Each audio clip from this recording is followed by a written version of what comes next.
As jy vanoggend jou Bybel saamgebring het, kan jy oopmaak daar by Matteus 6, maar die tekste gaan op die skerm verskyn, Matteus 6 vers 10 en dan ook Johannes 4 vers 34. Ons gaan net na daai twee teksgedeeltes kyk, maar dit is ook dit gaan ook op die skerm wees.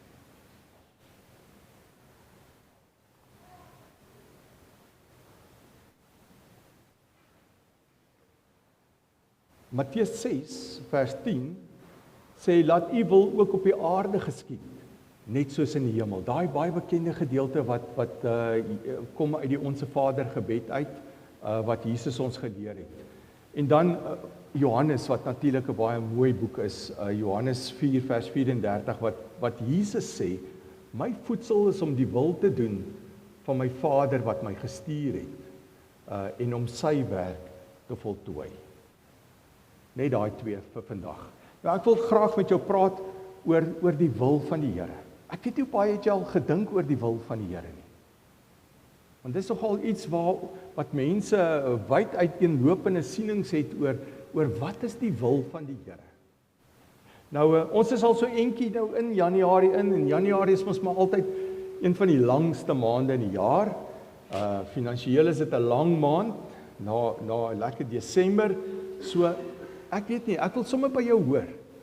Het jy dalk iewerste in Januarie, in die begin van Januarie, het jy 'n uitdrukstuk gekry met, soos wat hulle altyd sê, met punte, met bullet points op, wat vir jou sê, hierdie jaar gaan so en so en so lyk. Dit en dit en dit gaan gebeur. Een van julle dit gekry? Ek dink nie so nie. Want die Here werk nie so nie. Hy gee nie vir ons, het een van julle dalk 'n padkaart gekry oor hoe om te navigeer tot aan die einde van Desember? Nee. So, ons aanbid almal dieselfde Here, maar die Here kom en hy kom sê vir ons, ek gee nie vir jou 'n padkaart vir hierdie jaar nie. Ek gee nie vir jou 'n lys met bullet points om te sê dit en dit en dit gaan gebeur op daai en daai datum nie, want dis nie hoe die Here werk nie. Dit sou vir ons lekker gewees het as die Here vir ons sê, hoorie, kom sit bietjie hier, dat ons bietjie praat oor hierdie jaar. Dat ek jou nou mooi vertel wat hierdie jaar vir jou voorlê en waarvoor jy moet oppas en hierdie datums gaan daar groot geleenthede wees. Dit sou vir ons almal lekker gewees het. Maar nou sit ons in 'n situasie dat die Here nie so werk nie. So ons almal is soos wanneer 'n mens nou oor hierdie pas ry, of jy nou Nelspruit toe ry of van Nelspruit af hierheen ry, jy ry oor hierdie berge en op 'n stadium dan kry jy net daai mis wat daar lê. En jy kan nie lekker voor jou sien nie. En dis mos maar hoe 'n jaar voor ons uit lê. Ons kan nie lekker vooruit sien nie. Ons weet nie wat voor lê nie. In jou persoonlike lewe weet jy nie wat voor lê nie. Nie een van ons weet presies wat die dag van môre inhou nie. En ook in die gemeente se handel en wandel. Julle is besig om in hierdie tyd iemand te beroep. Julle is nog dalk seker nie seker wie dit is nie. Wie dit gaan wees nie. So dis om met daai afwagting te sit oor wat gaan die Here aan die einde van die dag besluit. Maar nou kom dit so dat die Here gee nie vir ons 'n padkaart nie. Hy gee nie vir jou punte om vir jou te sê dit is wat hierdie jaar gaan gebeur nie. Maar hoe werk die Here? Daai toe ek haar aan die hand gevat het en ek het haar begelei hierdeur. Dis hoe die Here werk. Die Here sê vir jou, ek beloof nie 'n padkaart nie, ek beloof nie bullet points nie, maar ek beloof my teenwoordigheid, dat my teenwoordigheid dag in en dag uit saam met jou sal gaan. Ek sal saam met jou wandel hierdie jaar. Nou, Psalm 37 vers 5 sê vir ons, dood eenvoudig, laat jou lewe aan die Here oor. Vertrou op hom. Spreuke 3 vers 5 en 6. Kyk wat sê hy. Vertrou volkome, nie net gedeeltelik nie, vertrou volkome op die Here en moenie op jou eie insig te staat maak nie. Ken hom in alles. Soos wat ek hom volkome moet vertrou, so moet ek hom in alles ken. Wat jy doen en hy sal jou die regte pad laat loop. Sien hoe gaan dit elke keer oor vertroue En Matteus 28 vers 20, Nuwe Testamentiese gedeelte, wat Jesus vir ons self kom sê, net voordat hy in die hemel opgevaar het, dan sê hy, onthou, ek herinner jou, ek is by julle al die dae tot aan die volëinding van die wêreld. Soos wat jy vanoggend hier sit, is die Here by jou. En sê hy vir jou, ek is saam met jou. Maak nie saak watter uitdagings jy hierdie jaar het nie. Ek is saam met jou, ek is by jou en ek sal jou begelei hierdeur. Hy sê net vir jou, vertrou my volkome. Nou nie op jou eie insig te gaan staatmaak nie, want dan gaan jy waarskynlik jou kop stamp. En daarom wil ek jou eintlik uitdaag hierdie jaar.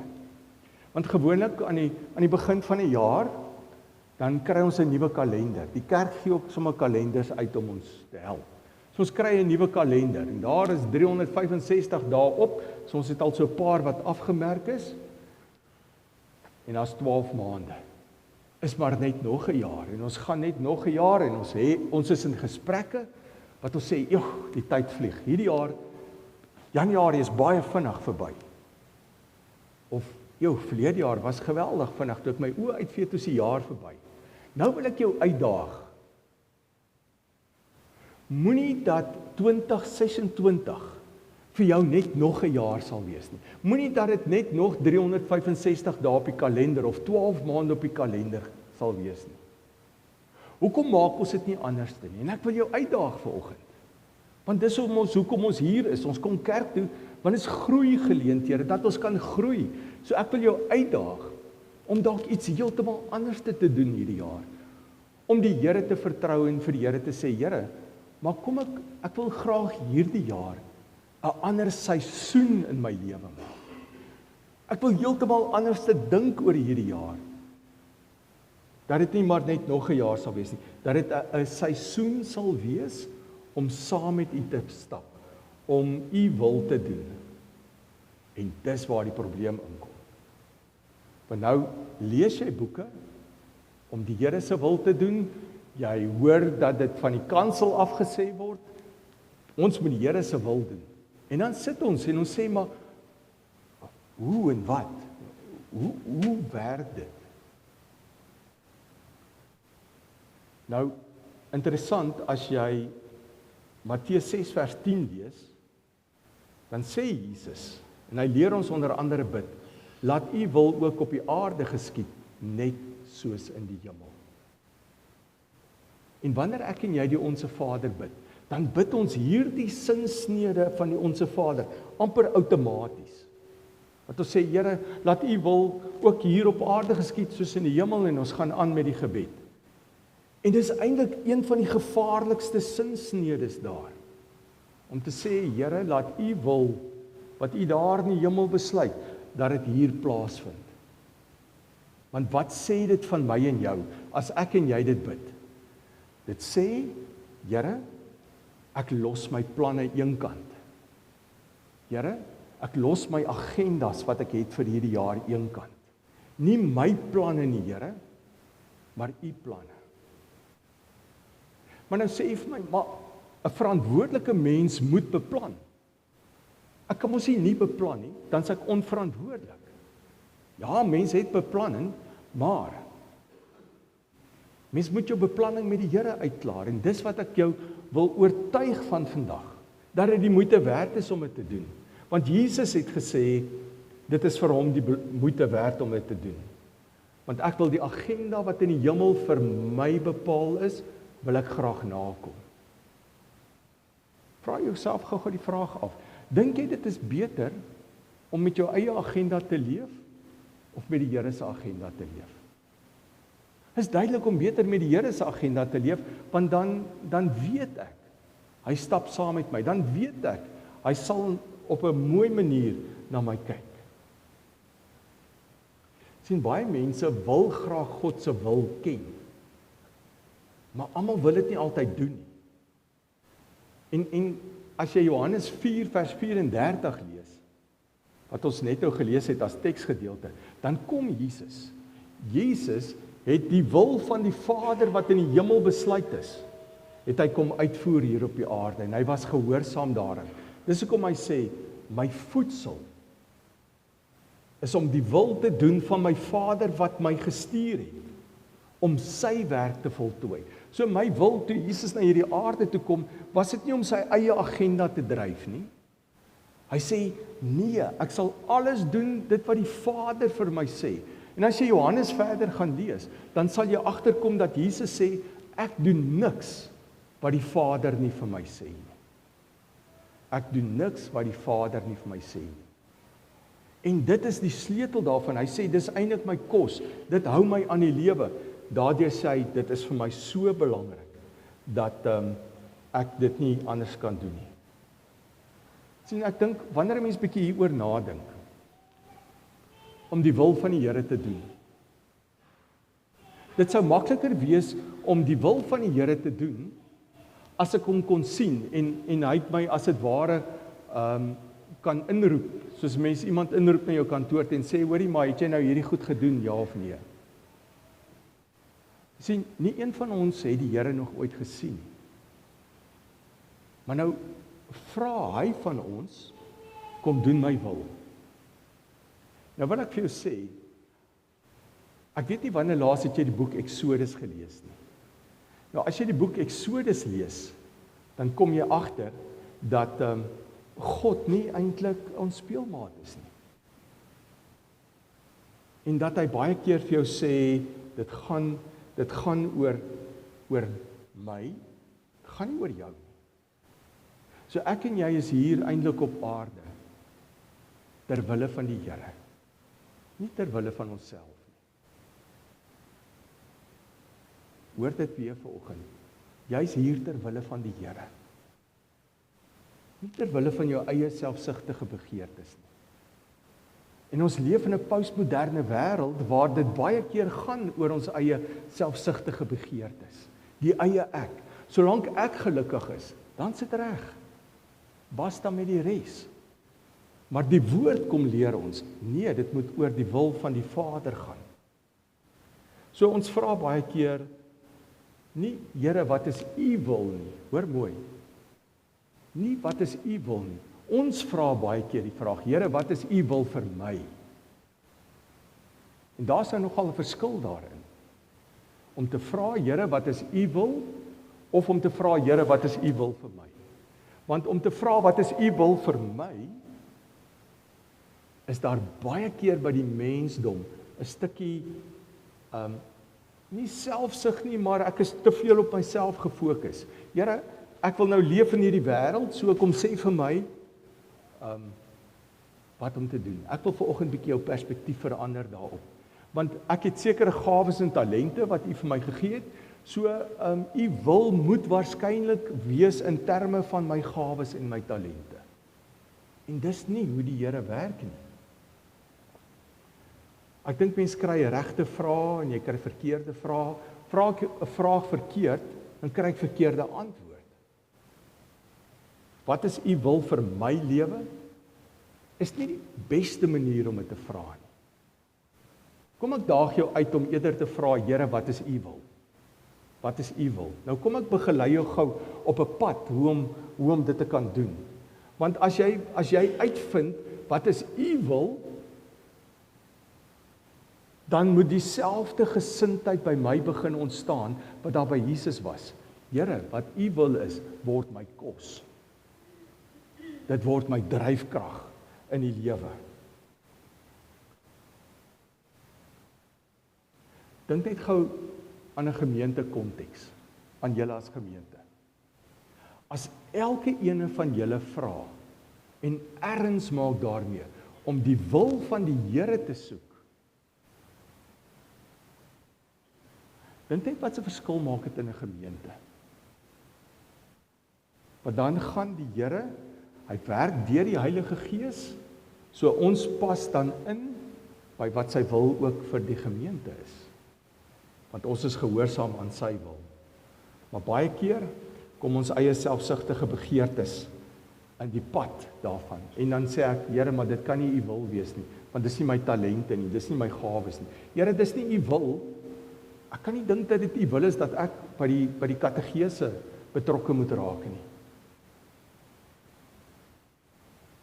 Want Ek kan nie dink nie, want dit is nie my gawe nie. Maar weet jy wat sê die Here? Hy sê, as ek van jou iets vra, dan sal ek jou toerus daarvoor. Ek sal vir jou gee wat nodig is. Hy sê mos vir ons in Efesiërs, ek het vir jou al die gawes van die Gees gegee wat daar in die hemel is. En ek dink ons verstaan dit partykeer verkeerd. Want hy sê, ek het vir jou al die gawes, ek het nie net vir jou sekeres gegee nie, alles het jy. Jy het die volle pakket gekry. Maar alles kom nie altyd dadelik na vore nie. So ons wat hier sit, het die volle pakket van die Heilige Gees ontvang. Al die gawes van die Gees. So daarom kan jy vir die Here vra wat is u wil, en wat hy vir jou sê, gaan jy doen, want jy het die volle pakket van die Heilige Gees. Baie keer met die probleem met om die Here se wil te doen, is omdat ons doen mense is, en dit pootjie ons partykeer, doen mense. Nou raak jy opgewonde om die Here se wil te doen. So jy nou, hoor nou, jy wil 'n klomp goed doen. En dan trek jy as dit ware jou hardloopskoene aan, want jy's opgewonde, en jy wil net gaan. Jy gryp van die eerste beste goed en jy begin dit doen. Want ons sê ons baie keer vir mekaar, moenie net daar staan nie, doen iets. Weet, lyk besig. En dis wat baie keer wat gemeentes ook doen, om besig te lyk en besig te wees met 'n klomp goed. Ons is baie keer so besig met die dinge van die Here, dat ons nie by die Here self uitkom nie. Dat ons nie eers tyd maak om stil te word, en die Here se stem te hoor, en daarna te gaan doen nie. En dan raak ons moeg langs die pad, né? Want om hierdie hardloopskoene aan te trek, en 'n klomp goeders te doen, dan raak ons moeg langs die pad, en dan vra ons vir die Here, maar hoe werk dit? Ek is nou besig met u wil.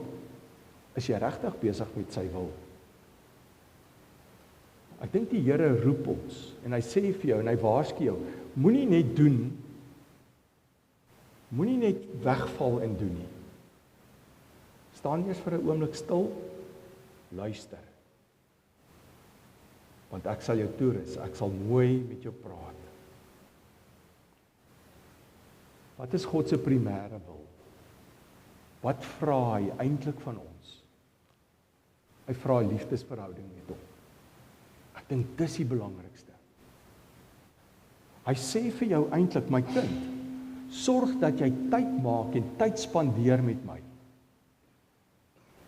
Maak tyd, koop tyd uit in die oggend of in die aand of wanneer ook al deur die dag, maar spandeer tyd met God, want wanneer ek stil word saam met hom, in die stil word oomblikke, hoor ek sy stem.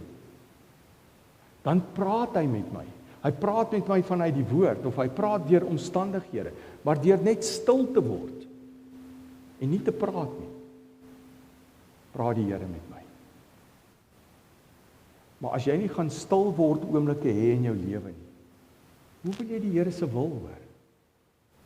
Daarom is stil word oomblikke belangrik, en stil word oomblikke werk ek aan my verhouding met hom. Want dis waar kommunikasie plaasvind. Ek praat met die Here in my stil word oomblikke, en hy praat met my. Hy praat met my deur die woord, of hy spreek net in my gees in, maar hy praat met my. Nou wil ek vir jou sê, dis moeilik om die Here se wil te doen, as jy nie hierdie stil word tye het nie. Gaan kyk vir Jesus as voorbeeld. Hy het gereeld weggebreek eenkant en stil gaan word, sodat hy die wil van die Vader kan hoor, sodat hy hom weer kan belyn met die wil van die Vader. So as jy nie gaan stil word nie, en stil word tye gaan hê nie, dan kan jy dit nie doen nie. Wat gaan gebeur met jou as jy op eie stoom aangaan? Matteus 11 vers 28 tot 30. Daai teks is ook op die skerm. Jy word moeg. Jy word moeg. En hoor wat sê die Here, my wil werk anderste. My wil gaan jou nie moeg maak nie. Want ek rus jou toe, maak jou opgewonde daaroor. Hy sê dan, as jy moeg is om goed op jou eie te doen. Moeg is om dalk in 'n rigting te gaan en jy besef dis dalk nie die Here se wil vir my lewe nie. Dan sê hy vir jou in Matteus 11 vers 28 tot 30. Hy sê kom net weer na my toe. Daai stilte word tyd. Daai 1 tot 1 tyd met kom net na my toe. Almal wat uitgeput en oorlaai is en ek sal julle rus gee. Hy beloof dit.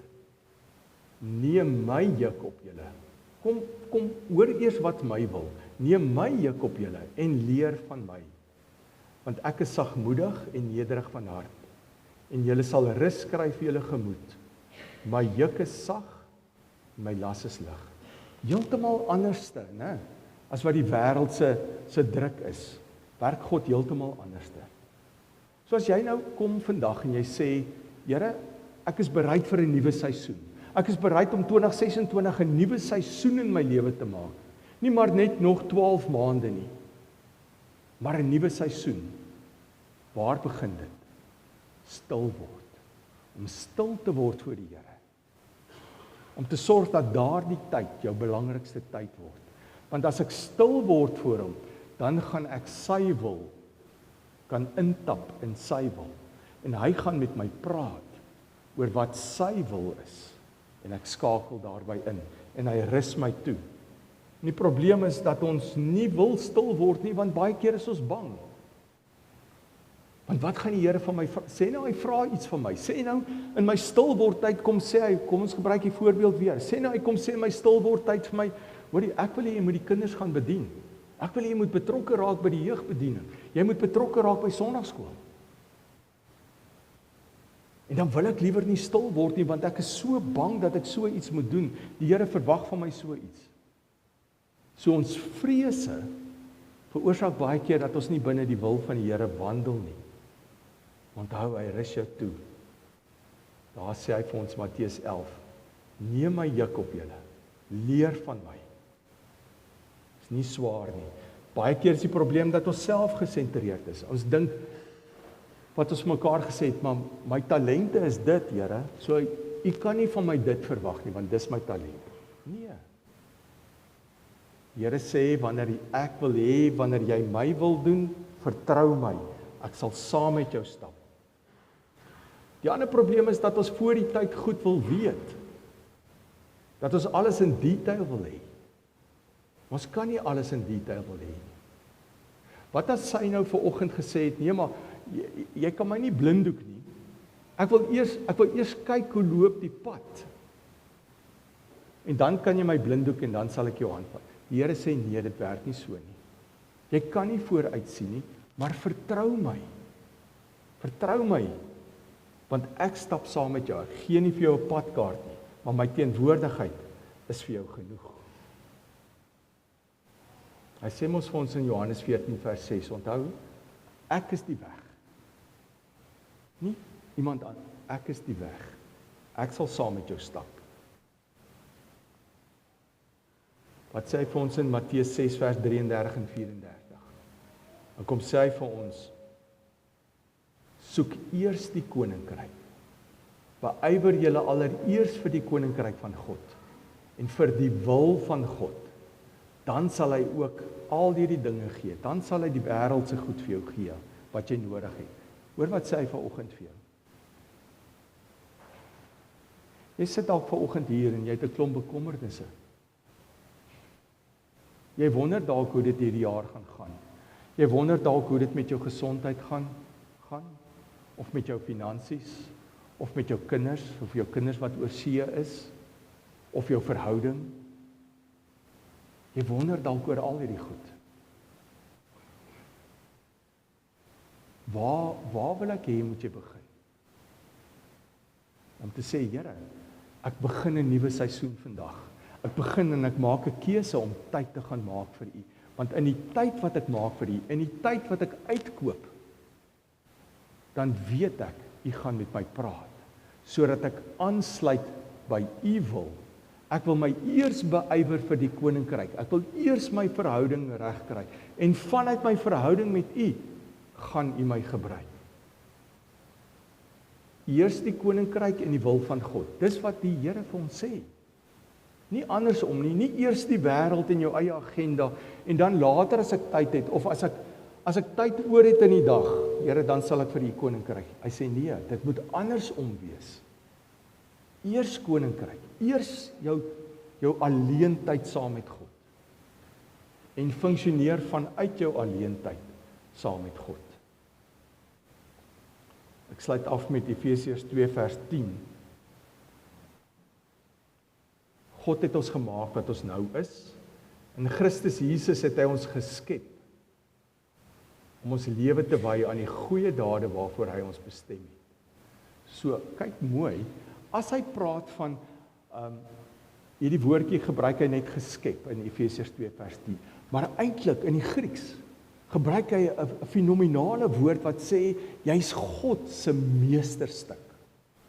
Hy het jou totaal geheel en al nuut kom maak. Jy's nie soos 'n ou motor wat net oorgedoen is nie. Hy het jou binnekant kom nuut maak. Jou gees wat dood was, het hy weer kom lewe gee. Dit is wat hierdie teks vir ons sê. Hy het dit weer kom lewe gee, want as jou gees weer lewe kry, dan kan God wat gees is volgens Johannes 4, dan kan God in jou gees inspreek. En wanneer spreek hy mooi in jou gees in? Wanneer ek stil word voor hom. So hy sê jy is nuut gemaak om uit te gaan die goeie dade waarvoor hy ons bestem. Nie die goeie dade wat jy dink nie, maar waarvoor hy bestem het. Sy wil. So ek en jy as gelowiges, as kinders van die Here, wat ons lewe oorgegee het en nuut gemaak is nuut gemaak om die wil van die Here te doen. So moenie jou hardloopskoene aantrek en net wegval en begin doen nie en dink dis die wil van die Here. Kom ons doen die verantwoordelike ding. Gaan koop tyd uit. As jy dit nog nie gedoen het nie. Begin. Vat 10 minute, vat 15 minute en ek beloof jou kort voor lank sal jy sien dat daai goed hardloop na 'n halfuur, na 'n uur toe. Hoe gaan ek 'n uur lank besig wees met die Here? Jy sal sien. Vinnig kom jy daarby uit. En weet jy wat? Dit word jou kos. As jy vir 'n atleet vra wat is vir hom belangrik, sal hy vir jou sê ek kan eintlik nie deur 'n dag gaan sonder om te hardloop nie. Hardloop is my belangrik. Dit laat my goed voel, dit laat my beter voel. Ek moet elke dag hardloop. Dit gaan jou ook so laat. Ek moet elke dag daai kontaktyd met God hê. Maar die keuse bly joune. Of jy dit wil doen en of jy dit nie wil doen. Maar die hemelse Vader se grootste hartsbegeerte is dat jy net so 'n bietjie terugtrek uit die wêreld uit, sodat hy met jou kan praat. Want hy wil die beste vir jou hê, want hy het jou ongelooflik lief. En hy wil vir jou insig gee, en hy wil vir jou wysheid gee, sodat dit wat Paulus geskryf het hier in Kolossense 1, wat ons gelees het, dat jy deur die werking van die Heilige Gees, dat die vrug na vore sal kom. Mag hy jou daartoe help. Kom ons word vir 'n paar oomblikke stil en ek gaan vir jou geleentheid gee. Dalk druk die Here iets op jou hart vanoggend. Ek gee vir jou geleentheid eers vir stil gebed om met die Here te praat.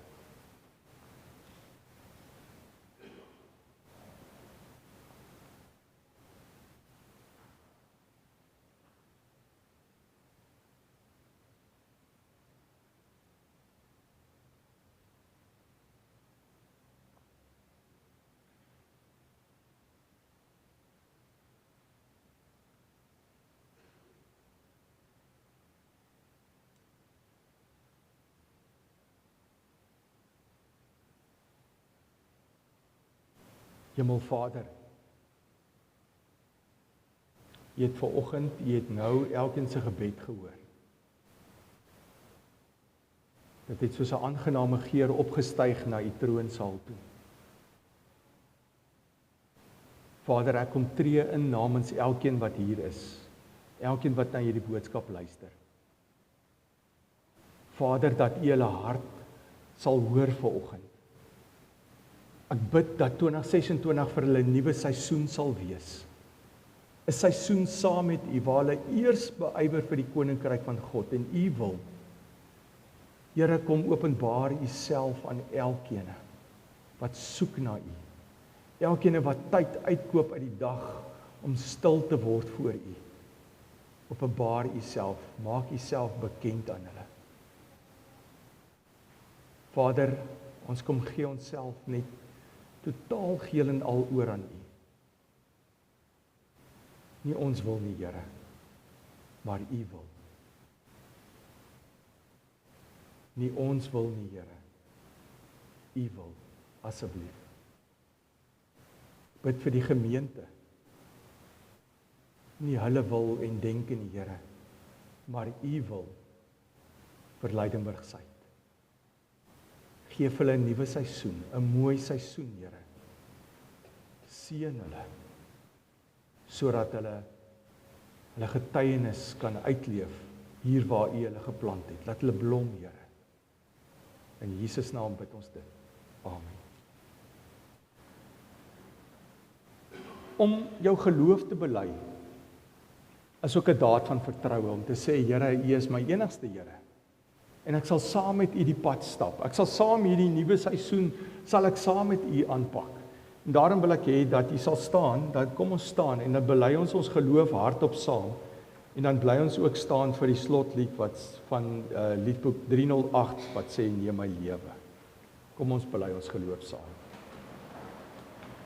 Ek glo in God die Vader, die Almagtige, die Skepper van die hemel en die aarde, en in Jesus Christus, sy enige gebore Seun, ons Here, wat ontvang is van die Heilige Gees, gebore is uit die Maagd Maria, wat gelei het onder Pontius Pilatus, gekruisig is, gesterf het en begrawe is, en ter helle neergedaal het, wat op die 3de dag weer opgestaan het uit die dode, wat opgevaar het na die hemel, en sit aan die regterhand van God, die Almagtige Vader, vanwaar hy sal kom om te oordeel die wat nog lewe en die wat reeds gesterf het. Ek glo in die Heilige Gees. Ek glo aan 'n heilige algemene Christelike kerk, die gemeenskap van die heiliges, die vergifnis van sondes, die opstanding van die vlees en 'n ewige lewe.